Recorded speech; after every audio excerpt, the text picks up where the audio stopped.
Graça e paz, meus amados, uma boa noite para todos que estão aí nas redes sociais, curtindo essas questões que o povo coloca aí. Só está dando política nesses últimos dias, né, meus amados? Mas a minha posição não é manter aqui uma postura política, e sim, nós estamos aqui para trabalhar, olha só, com a palavra de Deus, ok, irmãos? Vamos dar continuidade, certo, a nossa sequência de estudos, aprendendo um pouco sobre o que defende a escola escatológica pós-tribulacional, ok?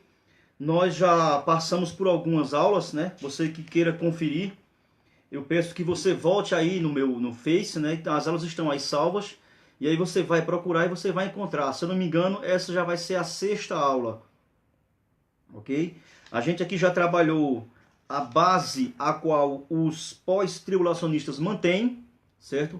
Os seus 7 argumentos dentro dessas bases, e agora nós estamos começando a trabalhar os seus argumentos, a sua construção em cima das passagens a qual eles utilizam como referência ou como base de estrutura para manter a sua postura e a sua interpretação, ok? Então, nós já trabalhamos aqui o primeiro argumento, que foi, nós desconstruímos totalmente o argumento histórico deles. O argumento histórico nós já vimos aqui que ele não tem um certo peso, ok? Depois nós desconstruímos aqui, refutamos o argumento deles em cima, que eles são contra o argumento da iminência da volta de Cristo, né? No tema de iminência, eles não concordam com isso. Nós desconstruímos esse argumento deles. Nós também aqui falamos sobre o argumento deles com relação à promessa, né? Que na Escritura tem promessas de que a igreja irá passar pela tribulação. Nós também mostramos aqui a nossa refutação nesse terceiro argumento, ok? E hoje a gente vai trabalhar o 4º argumento da posição pós-tribulacionista, que é o argumento deles com base em Daniel, capítulo 9, de verso 24 a 27, ok? Só que antes disso eu quero aqui falar algumas considerações para os irmãos que estão assistindo e que acompanham e que até talvez mantenham uma postura contrária, certo? É o seguinte, com base em tudo aqui que eu estou falando dentro desses argumentos, é claro que eu não estou passando tudo que se deveria passar, certo? Porque senão nós iríamos passar aqui uma eternidade falando sobre isso, certo? Eu sei que algumas das argumentos a qual eu utilizei contra ou refutando os argumentos deles, em alguns dos argumentos pode ter ficado um pouco ainda não tão explicável, ok? Claro, porque eu não sou PhD nessa área, não sou mestre nessa área, né? Como eu falei desde o início, eu sou apenas um pequeno curioso, né? Eu sou um pequeno estudante das Escrituras, então eu sou curioso e começo a fuçar muito, e aí eu chego a várias conclusões, certo? E você que está aí assistindo também no YouTube, né? E que talvez queira fazer algum comentário aí na parte de baixo, eu tive que tirar a parte de comentários para evitar xingamentos, ok? Para evitar ter atrito entre o povo de Deus, que isso não deveria haver. Isso é uma vergonha no meio do povo de Deus, está havendo atrito devido à posição A à posição B. Então eu tive que cancelar aí os comentários, ok? Você que está assistindo ou que vai assistir no YouTube, você que acabou de se inscrever também, né? Talvez você não saiba, mas eu peço que você vá conferir aí outras aulas, certo? O que eu quero deixar claro é o seguinte, que em cada argumento que nós utilizamos aqui, esse livro aqui, ó, ok? Manual Prático de Escatologia, Manual de Escatologia, quer dizer, ok? Da editora aí, ó, a Vida, ok? Então aqui, meus amados, aqui tem muita coisa, entendeu? Aí pode ser que alguém que esteja assistindo assim, mas o argumento dele ficou falho. É claro que vai ficar falho. Assim também como nos seus argumentos, na sua defesa, eu também com certeza vou encontrar argumento falho. Então tem muitas coisas que não dá pra gente falar, porque, irmãos, aí vai ficar uma aula muito chata, muito extensa, vai ficar monótona, e você até vai ficar até mais duvidoso com relação ao que você já sabe, entendeu? Então dentro das aulas que eu já passei, os argumentos que eu já mostrei, eu sei que eles não são argumentos, eu não tenho a palavra final. O que eu quero dizer é isso aqui, bem claro, ok? Então, no meu argumento, né, refutando a argumentação deles da iminência, é claro que eu não falei tudo, porque não dá para falar tudo, porque aí teria que ser várias aulas e ficaria chato e ninguém tem saco para ouvir tanta coisa, ok? E eu não sou a última uva do cacho, meus amados, né? Eu não sei tudo, entendeu? Eu tenho esse livro aqui, eu tenho aquele outro livro que eu já mostrei, por exemplo aqui, ó, sobre escatologia, eu tenho uma porrada de material.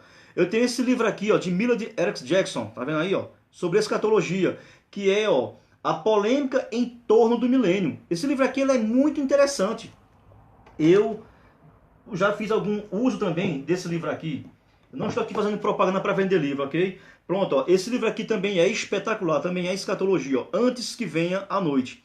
Ele é um comentário muito interessante do livro de Apocalipse, entendeu? Então tem muitas coisas, irmãos, aqui que eu uso e que se eu for ter que entrar detalhe por tintim, vai ficar muito sobrecarregado, até talvez possa até terminar confundindo você, entendeu? Então eu não quero fazer isso, ok?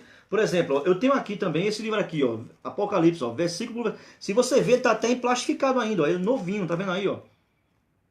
Ó, hoje chegou um material que eu comprei pela internet, também que eu vou começar a fazer uso dele nessas minhas ministrações, ó, que é Manual Prático de Escatologia. Ele é novinho, acabou de chegar para mim aqui, ó.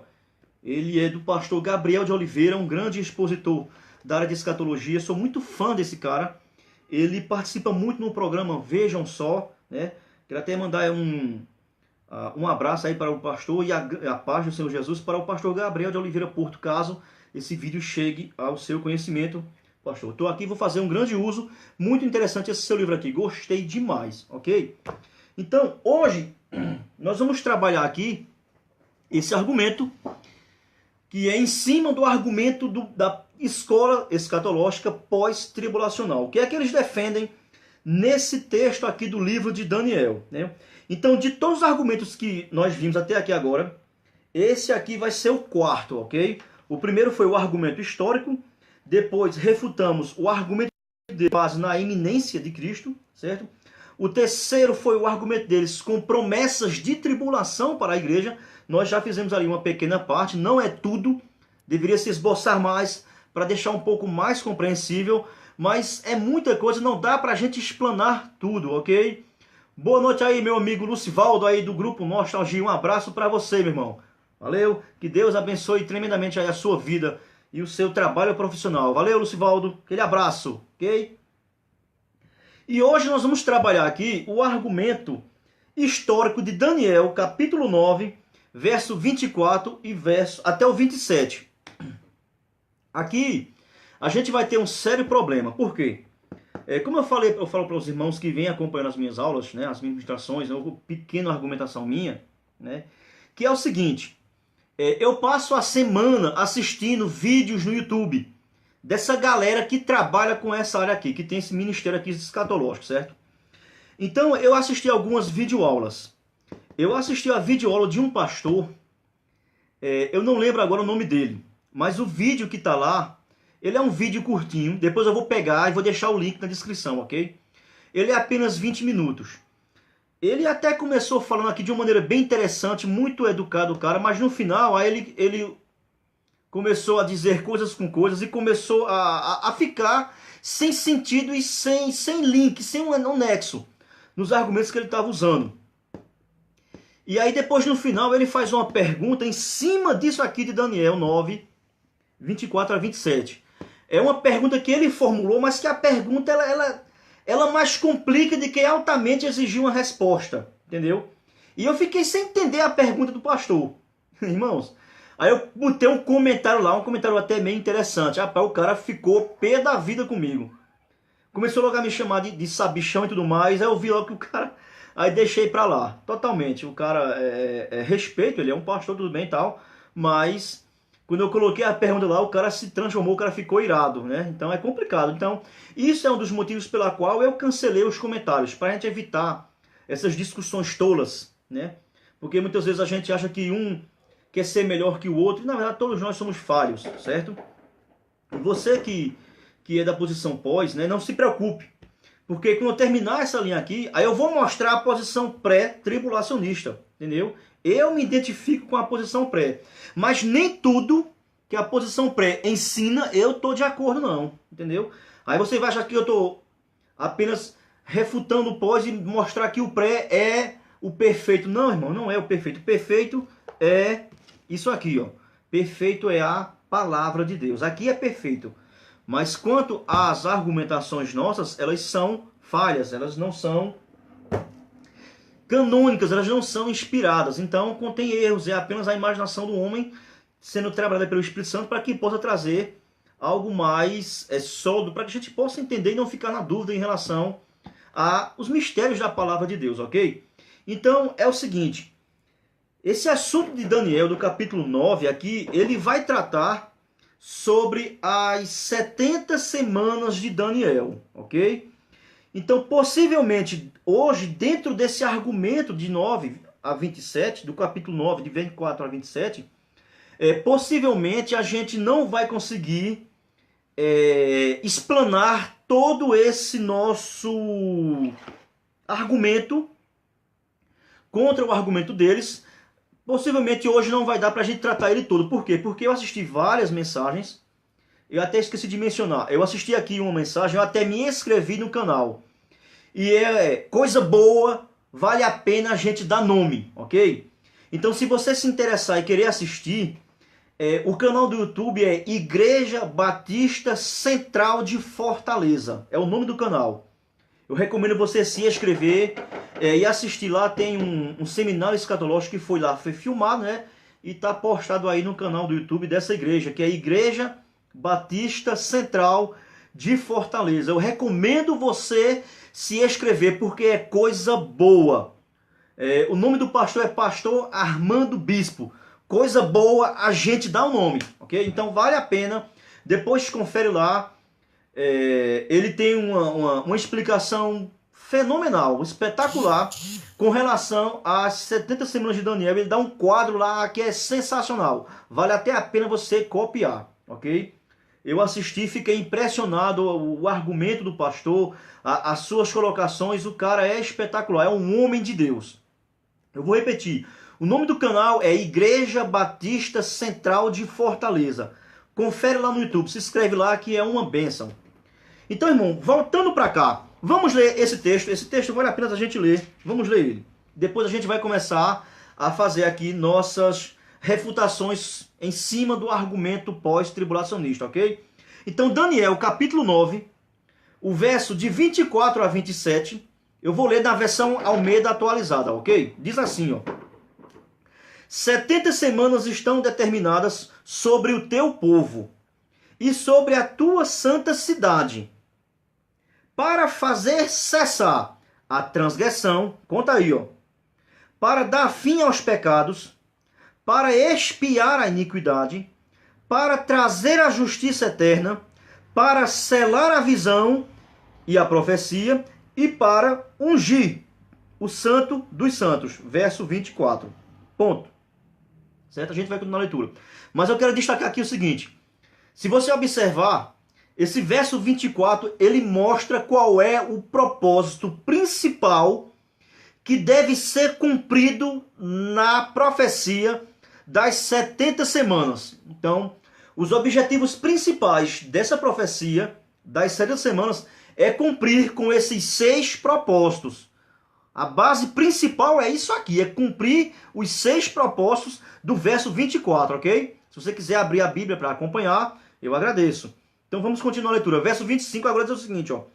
Sabe e entende, desde a saída da ordem para restaurar e para edificar Jerusalém, até ungido ao príncipe, ó, 7 semanas e 62 semanas.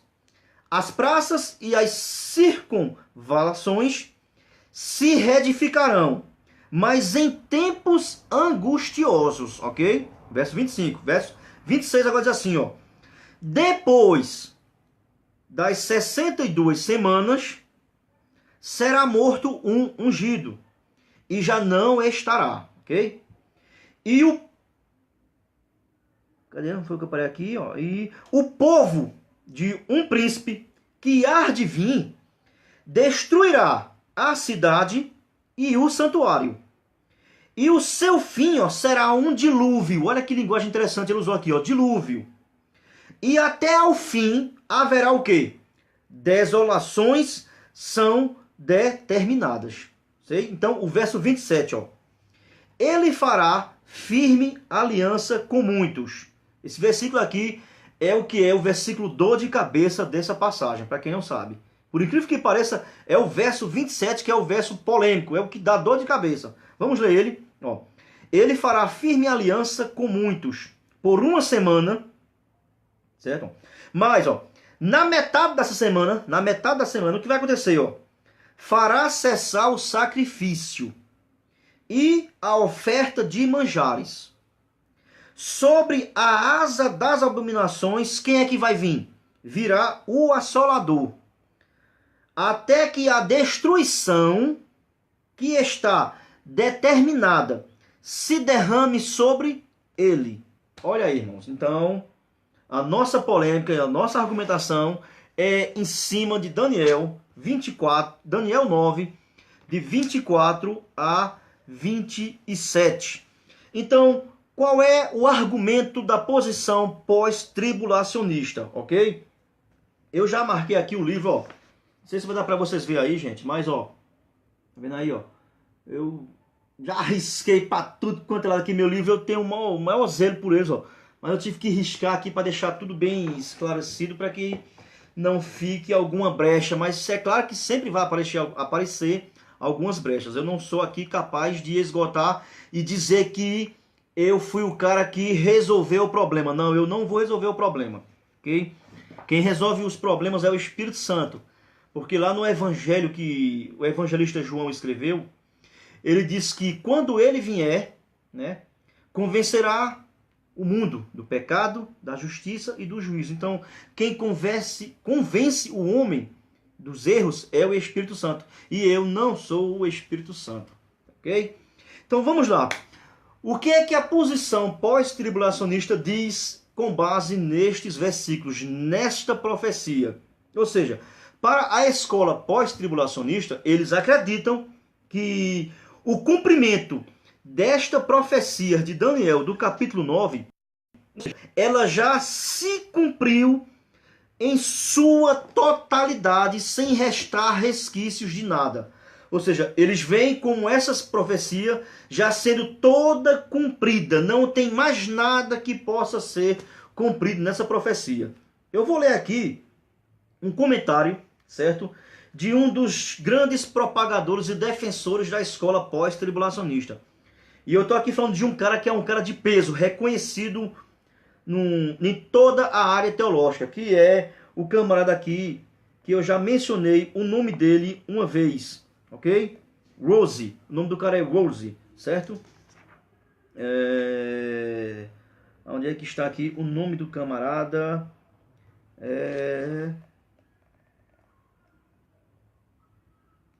Aqui apenas na nota de rodapé está apenas aqui o nome dele de Rose. O nome do cara é Rose, é o sobrenome, deve ser o sobrenome do cara, certo? Vamos ver, escuta só o que é que esse defensor da escola pós-tribulacionista, esses fogos aqui ó, de político aqui, ó, foi nessa perturbação na vizinhança, ok? Escuta o que é que esse defensor da escola pós-tribulacionista, ele diz em um comentário, ó. Toda a evidência, olha a confirmação do cara, toda a evidência do Novo Testamento e da experiência cristã concorda com os maiores mestres da igreja de que a 70ª semana da profecia de Daniel foi totalmente cumprida há mais de 1900 anos. Ou seja, eles botam o cumprimento dessa, ou seja, ele bota aqui o cumprimento dessa profecia até o primeiro século da era cristã. Ele falou aqui 1900, nós já passamos de 2000. Então ele diz que o cumprimento dela se iniciou lá e foi até o primeiro século da nossa era cristã. Ele continua aqui ainda mais, ó. Isso não deixa nenhuma 70ª semana futura a ser cumprida na grande tribulação depois do arrebatamento. Então, segundo aqui Rose, né, ele concorda, ele diz, não é ele concorda, ele afirma que não há nada para que seja cumprido nenhum período que a Bíblia chama de grande tribulação, onde seja cumprido essa 70ª semana. Então ela já foi cumprida até o primeiro século da era cristã. Isso é o que ele defende. Ou seja, ele vai continuar ainda no seu argumento aqui dizendo o seguinte, onde é que está aqui? Deixa eu marcar, que eu deixei aqui marcado. Olha, ou seja, ele defende a ideia de que não há intervalo entre a 69ª e a última, que é a 70ª semana da profecia. Ele sustenta ainda o seguinte, olha só o que é que esse camarada aqui, ele ainda sustenta. Olha onde é que ele vai empregar, aonde ele emprega a 70ª semana. Rose defende o seguinte: João começou o seu ministério, aqui ele está falando de João Batista, certo? João começou o seu ministério com a chegada da 70ª semana. Isso é muito estranho, certo? E Cristo foi batizado, tentado, e começou a pregar meses depois, ok? Então a primeira metade da semana foi usada para pregar o evangelho do reino. Olha como é a colocação que o cara faz.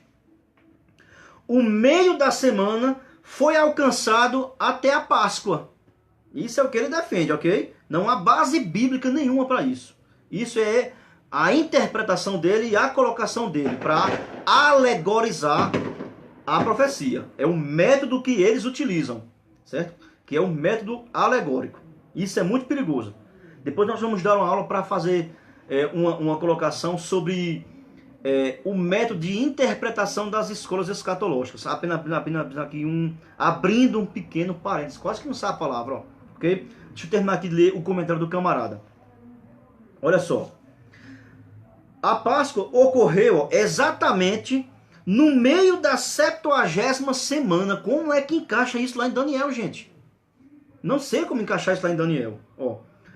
Ou 486 anos e meio depois do mandamento para restaurar e construir Jerusalém. Aqui ele foi trabalhar aqui na questão de datas, certo? Sobre a questão do edito que é mandado, e a gente leu lá, depois a gente vai fazer uma explicação melhor sobre isso.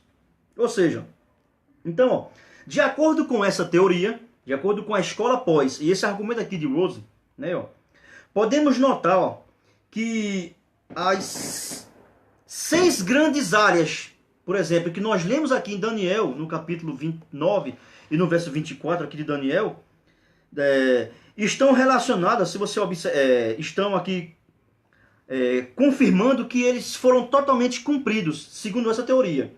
Que no verso 24, 70 semanas estão determinadas sobre o teu povo e sobre a tua santa cidade para fazer cessar a transgressão, eu falei. Então, segundo essa teoria aqui, que confirma a aliança no período do seu ministério de 6 grandes promessas de Daniel, já foram totalmente cumpridas. Então, qual é a base que se dá que realmente Jesus ungiu, por exemplo, os santos dos santos? Aonde? Como pode se comprovar isso? Na profecia de Daniel e no Novo Testamento, em canto nenhum mostra que Jesus, ele santificou, ou seja, ele ungiu o santo dos santos. Aonde que mostra isso aqui no Novo Testamento, como ele usou aqui esse argumento? Ok? Então, antes da gente entrar aqui, refutando esses argumentos aqui, o que é que eu quero ressaltar? Olha só. O grande problema de nós, estudiosos da escatologia, por exemplo, é querer fazer uma interpretação de um texto com base apenas nessa pequena porção que nós lemos. Qual é o erro, tanto de pré quanto de pós, ou de qualquer escola que queira interpretar as profecias? Primeiro, que não é fácil lidar com isso. Ou seja, aqui tem apenas 4 versículos nessa porção que nós lemos. E nós não temos como encerrar esse assunto das 70 semanas de Daniel apenas com base nessa passagem. Entendeu? Porque essa passagem aqui, ela não está totalmente fechada e clara sobre o assunto das 70 semanas, ok? Se você observar, esse capítulo 9 de Daniel, é por isso que eu falei que não vai dar para a gente fazer tudo hoje, porque esse capítulo e esse assunto ele é muito complicado. Eu assisti muitas videoaulas, tem muito cara falando, é muita coisa complexa, e eu creio que só nesse argumento aqui de hoje que nós vamos trabalhar, possivelmente vai ser necessário, eu acho que 2 ou 3 aulas, ok? Então, ou seja, primeiro, para poder a gente ter um quadro mais geral dessa profecia, se faz necessário a gente entender primeiro o capítulo 9, ok? O capítulo 9, ele está dividido, nós podemos dividir, por exemplo, o capítulo 9, fazendo aqui uma exposição ou uma exegese mais bem, vamos assim dizer, mais bem a fundo. Não é exegese, mas assim, mas sim trazer um pano de fundo sobre esse momento aqui na vida de Daniel. Então, o que é o capítulo 9 aqui de Daniel? A princípio, o capítulo 9 de Daniel, a gente pode dividir ele em 2 sessões. A primeira sessão, que vai do verso 1 até o verso 19, é Daniel aqui fazendo uma oração, ok? O capítulo 1 começa da seguinte maneira, ó. No primeiro ano de Dário, ou Dario, como você queira chamar, filho de Assuero, na linhagem dos Medos, o qual foi constituído rei sobre o reino dos caldeus. Então, ou seja, Daniel, ele se encontrava ainda aqui na Babilônia, mas nesse momento aqui não era mais a Babilônia que estava no comando, não era mais a potência mundial, assim dizendo. Então aqui já era aqui o reinado persa, ok? Dos medos e dos persas. Aí se você olhar aqui, o verso 2, olha o que diz o verso 2, certo? Hoje praticamente a gente vai apenas jogar perguntas para que você possa realmente entender o que é que eu quero falar aqui nesse assunto. Okay? Hoje eu vou apenas lançar perguntas. E na próxima aula a gente vai responder junto essas perguntas que eu vou lançar elas aqui hoje com relação a essa questão das 70 semanas de Daniel, que não é fácil resolver. Olha o que diz o verso 2. Ó. No primeiro ano do seu reinado, de quem? De Dário, ou Dario. Ó. Eu, Daniel, ó, entendi pelos livros que ó, o número de anos de que falara o Senhor ao profeta Jeremias, que havia de durar as assolações de Jerusalém, eram 70 anos. Ou seja, Daniel, aqui, ele estava lendo o livro do profeta Jeremias. E ele estava buscando entender, vamos assim dizer, o porquê deles estarem ali na Babilônia.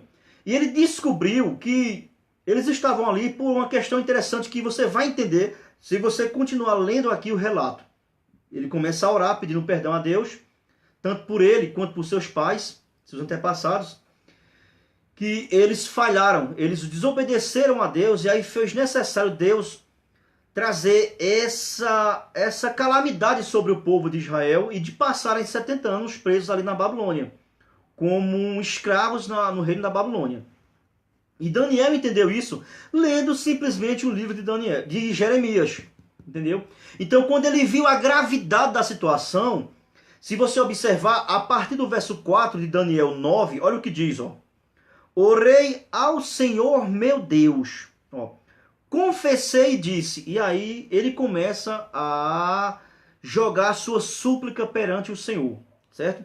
Então você pode ver que aqui é uma oração de confissão, de pedido de perdão a Deus, para que Deus entrasse com providência, tivesse misericórdia ali do seu povo e desse de novo a liberdade ao seu povo, ok?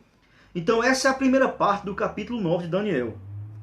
Só que quando a gente chega no versículo 20, olha que coisa interessante, certo? Versículo 20 do capítulo 9 de Daniel. Falava eu ainda, ou seja, e orava, e confessava o meu pecado, e o pecado de meu povo. Interessante que no versículo 20 aqui, Daniel vai dizer quem é o povo dele. Isso faz bom você frisar, certo? No capítulo 9, no versículo 20, olha quem é o povo. O próprio Daniel vai dizer quem é o povo dele. Olha só.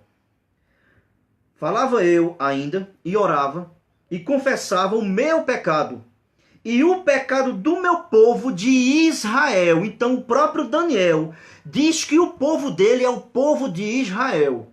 Aqui já tem um problema muito sério com relação à visão pós-tribulacionista, que ele diz que lá no versículo, que é a questão embaixo do capítulo 20, no capítulo 9, do 24 ao 27 das 7 semanas, eles dizem que ali é a igreja. Então Daniel está dizendo que não é a igreja. Eu vou ficar com Daniel, não vou ficar com a posição pós-tribulacionista. Daniel está dizendo aqui claramente que é o povo de Israel. E eles querem colocar que é a igreja. Quem está certo, eles ou Daniel? Eu vou ficar com Daniel. Vou continuar a leitura do verso 20. E lançava a minha súplica perante a face do Senhor, o meu Deus, pelo monte santo de meu Deus. Qual é o monte santo que ele está aqui se referindo aqui? É o Monte Sinai, onde se encontrava, onde tinha o templo de Jerusalém, ok? Agora vê como é interessante, verso 21. Falava ainda na oração, quando o homem Gabriel, que eu tinha observado na minha visão, ao princípio. Então Daniel ele teve uma visão. E que visão foi essa que Daniel teve? Essa é a primeira pergunta que eu quero fazer para os pós. Aqui no capítulo 9, Daniel está dizendo que estava orando e viu em uma visão. Entendeu? Que eu tinha observado na minha visão. Então ele teve uma visão e apareceu o que aqui a Bíblia chama de homem Gabriel. Certo? Na minha visão, ao princípio. Então foi no começo da visão. Eu pergunto, que visão é essa? Veio rapidamente voando e me tocou a hora do sacrifício da tarde, 3 horas da tarde, certo? Então, ele queria instruir-me. Ou seja, Gabriel, ele veio para instruir Daniel acerca dessa visão que Daniel teve. E que visão é essa? A minha pergunta é essa. Vamos lá. Vamos ver se o texto aqui vai dizer que visão é. Olha só. Ele queria instruir-me, falando comigo e disse: Daniel, agora sai para tu declarar, porque és muito amado. Daniel era um cara tremendo, né, gente? Olha só. E muito amado, considera, pois, a coisa, é porque aqui a linguagem portuguesa é bem arcaica, certo? Mas aqui na versão atualizada está assim, coisa. E entende a visão. Então, o anjo Gabriel, que aqui chama de homem Gabriel, ele foi enviado para dar a interpretação ou dar entendimento a Daniel sobre uma visão que Daniel teve. E olha só, que quando você olha que coisa interessante e complicada de se entender. Quando você vai ler o capítulo 1 de Daniel, lá diz que Daniel foi encontrado como um dos homens mais sábios dali, entre os astrólogos, entre toda aquela classe ali de sábios da Babilônia. E Daniel foi encontrado como sendo mais sábios do que ele. Porém, aqui estava Daniel encontrado em uma situação a qual ele não podia resolver. Não tinha tanta sabedoria assim. E aí, o anjo Gabriel vem aqui para dar entendimento a Daniel sobre essa visão. Ok? A minha pergunta é o seguinte. Aqui no verso 23, diz que Daniel teve uma visão. A minha pergunta é: aonde foi na Bíblia, no livro de Daniel, aqui no livro de Daniel, a minha pergunta é: aonde é que está registrado que Daniel teve uma visão das 70 semanas? Como é que os pós poderiam responder essa pergunta? Porque se você observar, não tem aqui nenhuma passagem dizendo que Daniel teve uma visão das 70 semanas. É como se tivesse aqui uma lacuna entre o verso 23 e o verso 24. Porque no verso 24 é o anjo explicando essa suposta visão que Daniel teve e não entendeu. Entendeu? Deu para pegar essa questão? Então, onde é que está essa visão? Então, eu vou aqui fazer rapidamente um pequeno panorama do livro de Daniel até chegar nessa parte, ok? Por exemplo, é claro que isso não vamos assim dizer, o modo mais correto de se fazer esse pano de fundo. Mas eu vou apenas sintetizar o mais breve possível para que a gente possa entender, ok? Então, como é que começa o livro de Daniel? Qual é o assunto do capítulo 1 do livro de Daniel? Bom, o livro de Daniel, no capítulo 1, nós podemos resumir como sendo, por exemplo, o capítulo da provação. Por que isso? porque é justamente onde Daniel foi posto à prova lá junto com seus companheiros, ok? É claro que teve aqui outras coisas aqui, que ele vai começar aqui no início, dizendo como foi que começou a deportação, e que Daniel era jovem, que se encontrava lá, tem tudo isso aí. Mas resumindo, o assunto central do capítulo 1 ali é a aprovação de Daniel e seus companheiros, ok? E a gente vê que o capítulo termina dizendo que, no versículo 20 do capítulo 1, ó, em toda matéria de sabedoria, de inteligência, sobre o que o rei lhes fez perguntas, os achou 10 vezes mais. Então Daniel foi o cara aqui. Então ele era o mais sábio. Mas aqui foi feita uma aprovação sobre eles. O capítulo 2, o que é a história do capítulo 2? É aquela visão ou sonho que o rei Nabucodonosor teve e aonde ninguém ali foi apto para interpretar, né, e ao mesmo tempo relatar o que foi o sonho daquele rei. Então o capítulo 1 é provação. O capítulo 2 é sonho seguido de interpretação, onde Daniel aqui foi dado a ele a interpretação e o que era aquele sonho, Daniel foi quem respondeu. O que é que tem no capítulo 3 de Daniel? É outra provação. E dessa vez Daniel não aparece aqui no contexto, certo? Quem é que está? Os 3 camaradas, que é a fornalha de fogo. E aí a gente sabe que os 3 foram provados e foram aprovados, ok? Então esse é o pano de fundo. Eu quero fazer isso rapidamente para a gente chegar até lá o capítulo 9, ok? Por isso que eu falei, ó, esse tema ele é muito complicado, ele gera várias perguntas, várias questões, e como eu falei no início, possivelmente hoje a gente vai ficar apenas nessa introdução desse assunto, desse argumento, certo? E eles passam aqui na prova do capítulo 3, na fornalha, ok? O capítulo 4, o que é o capítulo 4? Aí é onde aparece de novo outra visão, é um outro sonho do rei.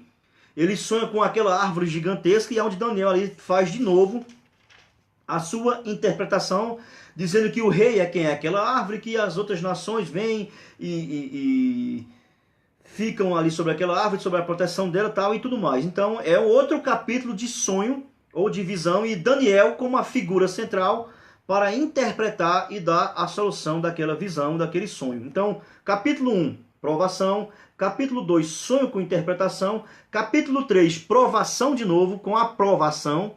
Capítulo 4, sonho com interpretação de novo. E o que é o capítulo 5? Capítulo 5 é um capítulo de, vamos assim dizer, de juízo, por exemplo, né? É onde nós vemos aqui, né, onde o rei Belsazar, que já é o filho de Nabucodonosor, onde ele faz lá aquele banquete lá e começa a, vamos assim dizer, uma linguagem bem popular, a tirar onda com os objetos sagrados do templo, e aparece lá aquela mão e dá lá a sua sentença, e aí a gente sabe o que ia acontecer, né? Fosse medido e foi achados em falta e eu vou tirar o teu reino e tudo mais. Então é um capítulo de juízo, ok? Então, o capítulo 5, capítulo de juízo. O que é o capítulo 6? Mais um capítulo de provação. O que é que acontece nesse capítulo? Daniel é provado, né? Pela questão do decreto que é feito lá, que ninguém pode orar a outro Deus a não ser o próprio rei lá. E Daniel vai lá e não está nem aí para esse decreto e vai orar continuamente, como ele fazia no seu quarto. E aí ele é pego e é colocado à prova. E a gente sabe que ele vence essa prova e os seus algozes é quem são ali jogados na cova dos leões. Então a gente pode resumir dessa seguinte maneira. Capítulo 1, provação e aprovação. Capítulo 2, sonho com interpretação. Capítulo 3, provação com aprovação. Capítulo 4, sonho com interpretação de novo. Capítulo 5, capítulo de juízo, ok? E o capítulo 6, de provação com aprovação. Então isso é esse pano de fundo aí pequeno, rápido. E a gente também pode resumir também de uma única só vez, ou seja, do capítulo 1 ao capítulo 6, são as outras pessoas tendo sonhos e visões e Daniel como seu intérprete, ok? Mas do capítulo 7 em diante, aí é o próprio Daniel agora quem vai ter sonhos e visões. E recebe as suas interpretações, ok? Então vamos lá. O que é o assunto do capítulo 7 de Daniel? É aqui onde Daniel ele tem uma visão, aqui, onde ele se encontrava na beira do rio, e ele tem uma visão que ela é parecida com a que o rei teve no capítulo 2. Que ele vai relatar aqui, que ele teve essa visão de 4 animais, ok? E se você observar, esses 4 animais, eles fazem comparação, um link com o que Daniel respondeu ao rei no capítulo 2. Do mesmo jeito, que é aquela estátua, a cabeça de ouro, e vocês já sabem como é a história. Qual é a diferença? É que no capítulo 2, Daniel, ele teve a interpretação e disse para o rei que aquela estátua representavam 4 reinos que viriam após. Certo? Daniel, na Babilônia como o primeiro, depois o Medo-Persa, depois a Grécia e Roma, e embaixo os pés com barro e ferro, ok? Então Daniel, ele viu esses impérios em forma de elementos, vamos assim dizer, de elementos químicos naquela estátua, como o ouro, a prata, o bronze, o cobre, o ferro, ok? E no capítulo 7, vamos dizer que é essa mesma visão, só que agora não mais em forma de elementos, mas sim em forma de animais. E aí Daniel, nesse capítulo 7, ele possui 28 versículos. Nós podemos resumir ele de duas maneiras, ou seja, para a gente encurtar o assunto. Daniel, ele tem esse sonho, essa visão, e depois ele recebe a interpretação dessa visão, ok? Então, do verso 1, vamos assim dizer, até o verso 14, ele recebe a visão, ok? Desses animais. Mas o que chama a atenção em Daniel é o último animal, que é feroz, que representa ali o reino de Roma. E ele fica perturbado com esse último reino.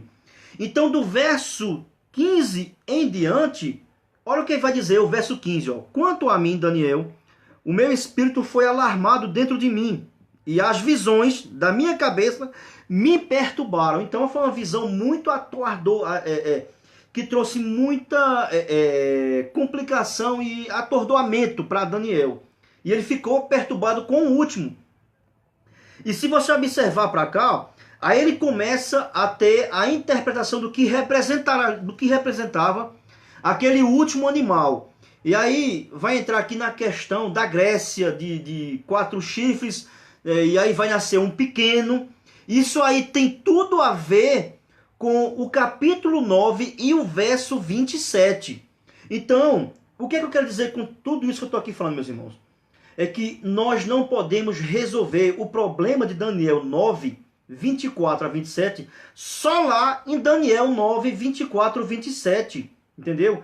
Ali é como se o anjo tivesse revelado para Daniel de uma forma sintética, bem resumida. Entendeu? Mas aí se faz necessário a gente desfragmentar e começar a buscar mais contextos, mais interpretações para preencher melhor Daniel 9, de 24 a 27. É como se ele tivesse algumas lacunas. E não está bem explícito claramente, porque há algumas coisas ali que não estão claramente. Como observei alguns irmãos que estavam ministrando sobre essa passagem, né? E eu acho interessante assim, ó, aqui está muito claro. Meu irmão, aqui não está muito claro não, cara. Aqui quebra a cabeça demais. Então, para você entender Daniel 9, de 24 a 27, se for necessário você ler um pouquinho aqui Daniel capítulo 7, porque ele vai falar sobre aquela tal figura que aparece lá no versículo 27. Eu vou ler Daniel 9, 27, que diz assim, ó. Ele firmará aliança com muitos. Ele, né? Então a posição pós atribui aqui esse pronome aqui, ele, a Cristo. Isso é muito complicado. Eu não vou entrar nesse detalhe agora. Vai ficar para uma próxima aula, porque aqui vai quebrar muita cabeça, certo? Mas esse ele do versículo 27, essa figura, ela aparece aqui no capítulo 7 como chifre pequeno. Então a gente não pode matar. Vou usar aqui essa linguagem, ok? Uma linguagem aqui chula, mas é bem clara para a gente leigo entender. A gente não pode matar a charada de Daniel 24, 27 apenas lá. Existe todo um pano de fundo, todo um contexto para a gente encaixar, e aí ele vai abrir um leque bem muito maior. Então isso é o que está no capítulo 7 de Daniel, o chifre pequeno. Olha o que diz Daniel, capítulo 7, versículo 25, falando sobre essa figura, sobre esse ele, do versículo 27 do capítulo 9. Daniel 7, 25 diz assim, ó. Proferirá palavras contra o Altíssimo. Magoará os santos do Altíssimo, o povo de Israel. É impossível você encaixar a igreja aqui, meu irmão. Olha só. E cuidará em mudar os tempos e a lei.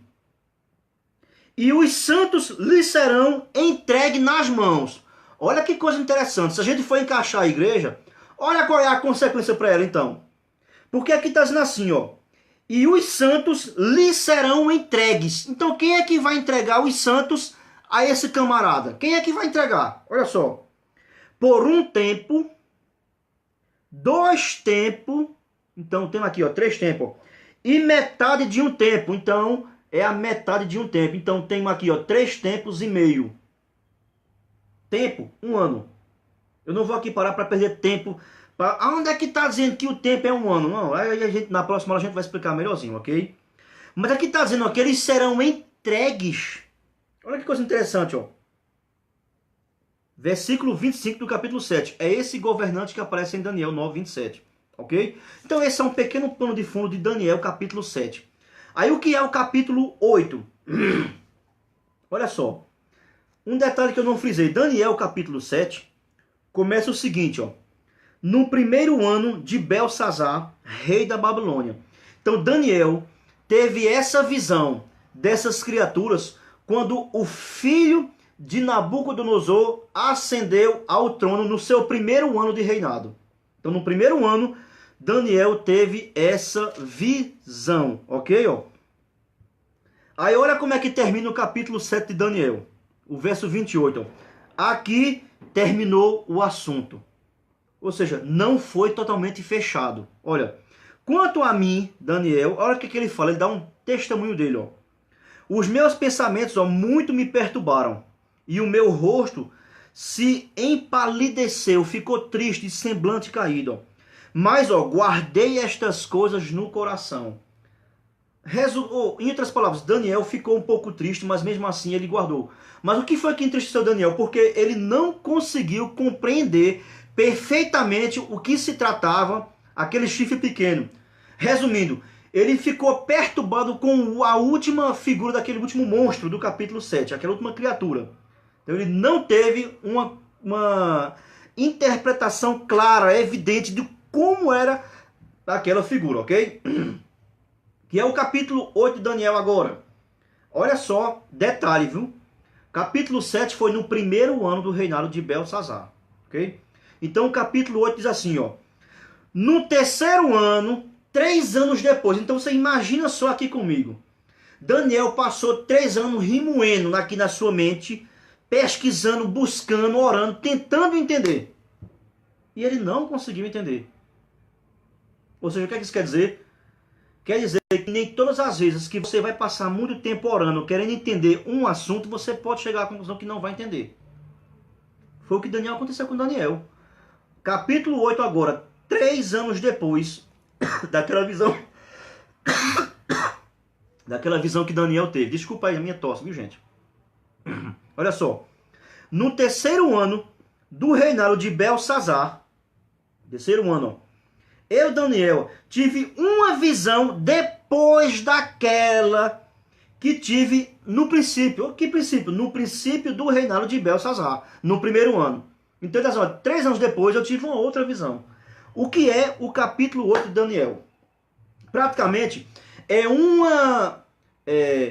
leque que é aberto mais um pouco ainda sobre o restante do final do capítulo 7, que ele não entendeu, da última criatura espantosa, do chifre pequeno, entendeu? Daquele que vai proferir palavras contra o Altíssimo. Então aqui, no capítulo 8, Daniel, ele faz uma explanação maior. E aqui é tido aqui como a briga entre o reino da Grécia tomando a seção e tomando o lugar do reino da Pérsia. Que é aqui aquela figura do bode com o carneiro, ok? Então esse capítulo 8 de Daniel, ele possui apenas 27 versículos. O capítulo 7 tem 28.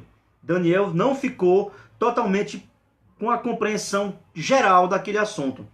E no capítulo 8, é tirado todos os outros animais, entendeu? E é explicado agora esse reino da Grécia. Olha só, quando a visão me veio, pareceu-me estar na cidade de Suzã, no mesmo canto que Ester estava, olha, que é a província de Elão, e vi que estava junto ao rio Ulai. Então levantei os olhos e vi, ó, que eis que diante do rio estava um carneiro, o qual tinha 2 chifres. Quem são esses 2 chifres? A Pérsia e a Média, ok? Ele vai explicar. Ou seja, então no capítulo 8 é o mesmo esquema que a gente pode utilizar para o capítulo 7. Que esquema? Do verso 1 até o verso, vamos assim dizer, X, é ele recebendo aquela visão, ok? E não compreendendo. E da metade do capítulo para o final é a explicação dessa visão. É o mesmo esquema. E se você observar, em nenhuma dessas duas visões aqui fala das 70 semanas de Daniel como sendo uma visão. A minha pergunta para a escola pós é essa. Aonde é que está registrado que Daniel teve a visão das 70 semanas, como fala o anjo Gabriel no verso do capítulo 9, verso 23, que diz que foi uma visão? Aí se você observar, meus irmãos, no capítulo 9 de Daniel, do verso 24 ao verso 27, o anjo vai explicar a visão em detalhes, mas esses detalhes eles são condensados, eles são resumidos. Por isso que eu toco nessa tecla de que a gente não pode fechar esse assunto apenas no capítulo 9, nesse contexto do 24 ao 27, ele é muito mais abrangente, ok? Então, no capítulo 8, do verso 15 em diante, é onde ele tem a explicação lá. E aí ele fala aqui, ó, olha só que coisa interessante aqui, ó. Daniel, capítulo 8, verso 24, ó. Grande é o seu poder, ó, mas não por sua própria força. Causará estupendas destruições, prosperará e fará o que lhe agrada, ó. Destruirá os poderosos e o povo santo. Destruirá.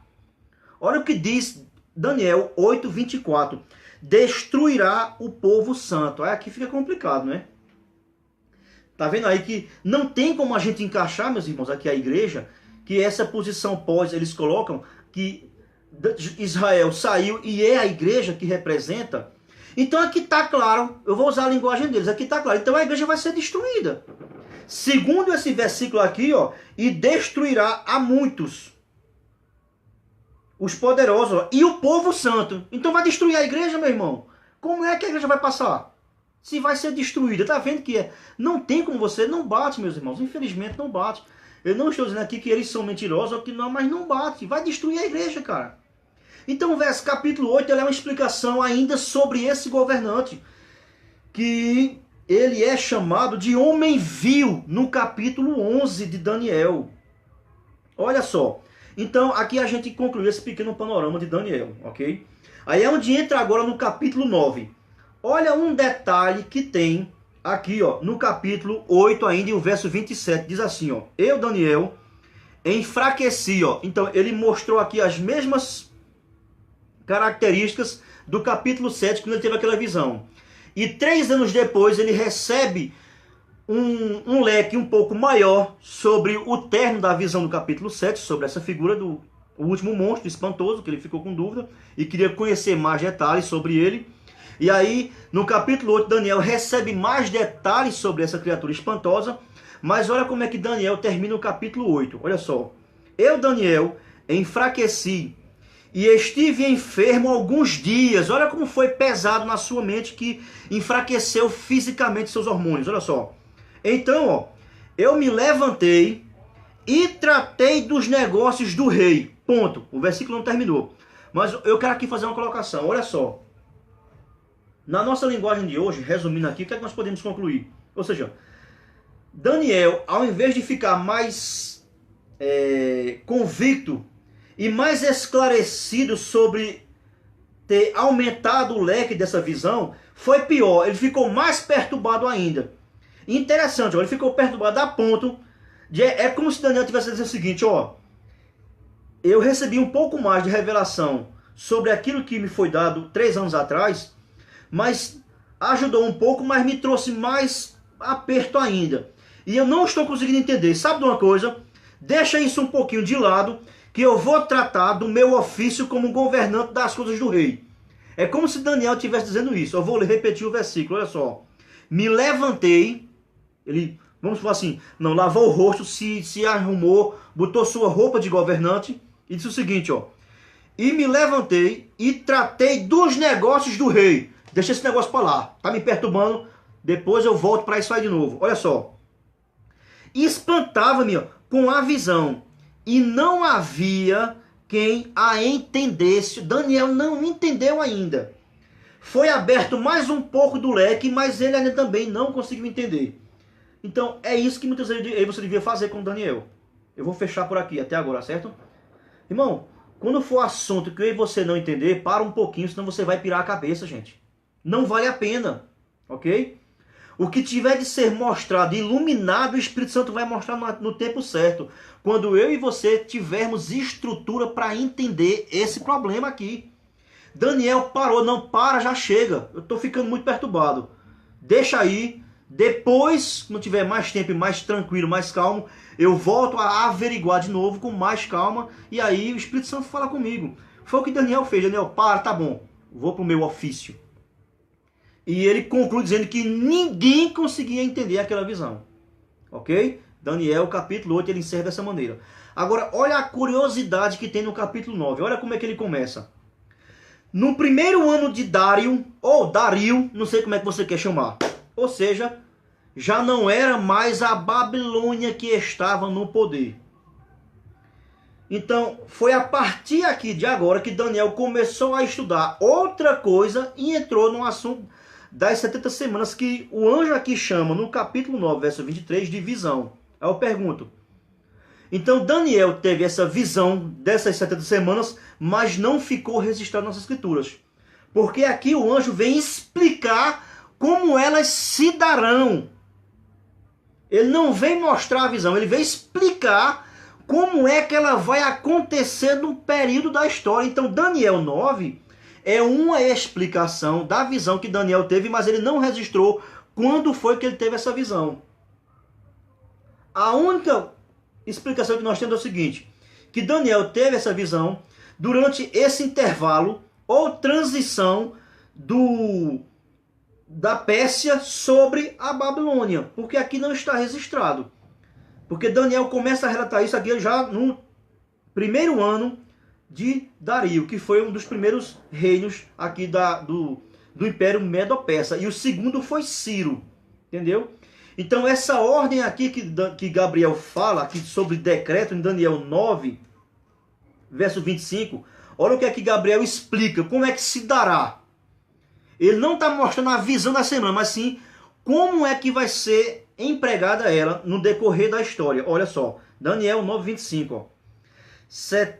Sabe e entende. Daniel, entenda pelo amor de Deus. Daniel não tinha entendido. Olha só. Desde a saída da ordem. Que decreto é esse? Não é esse decreto aqui, ó, do primeiro ano de Dário. Mas sim quando é Ciro que é assunto ao trono. Ok? Então, ok? Vamos parar por aqui hoje, porque a aula pode ficar, já ficou muito extensa e fica chata, ok? Então, na próxima semana, nós iremos aqui responder algumas questões e colocar algumas perguntas em cima do texto de Daniel 9, 24 a 27.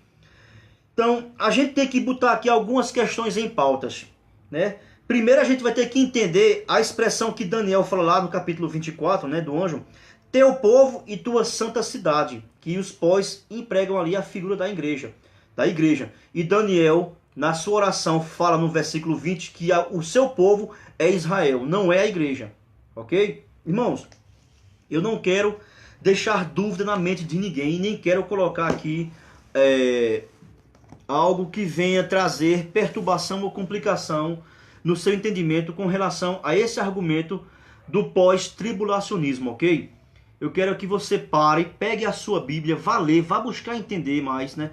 Se você não estiver entendendo, para um pouquinho, faça como Daniel fez, lá no capítulo 8, no verso 27, para, esfria a cabeça, esfria a mente, certo? Busque ler comentários, compre dicionário, compre material. Você vai ver, eu tenho uma porrada aqui de material, ok? Tem esse livro aqui que ele chegou para mim aqui, ó, ontem. Eu estou começando a fazer aqui uma pesquisa legal aqui sobre ele. Eu tenho aqui também, eu tenho outros vários livros, eu tenho vários livros aqui só sobre escatologia.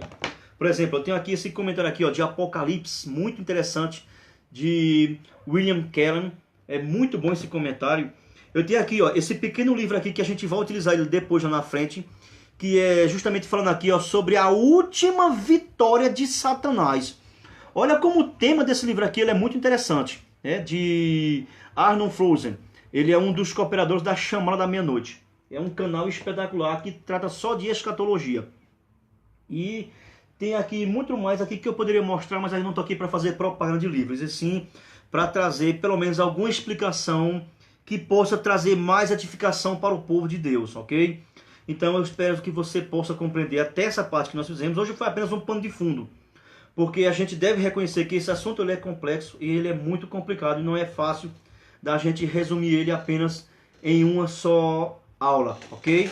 Que você possa continuar buscando, a minha esposa que chegou ali agora, buscando, tentando entender mais sobre essa profecia e esse argumento, ok?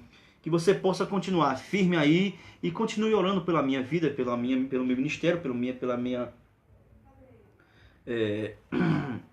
família, certo? E que Deus abençoe cada um de vocês em nome de Jesus. Na próxima aula a gente vai dar continuidade a esse argumento, ok? Deus abençoe a todos vocês.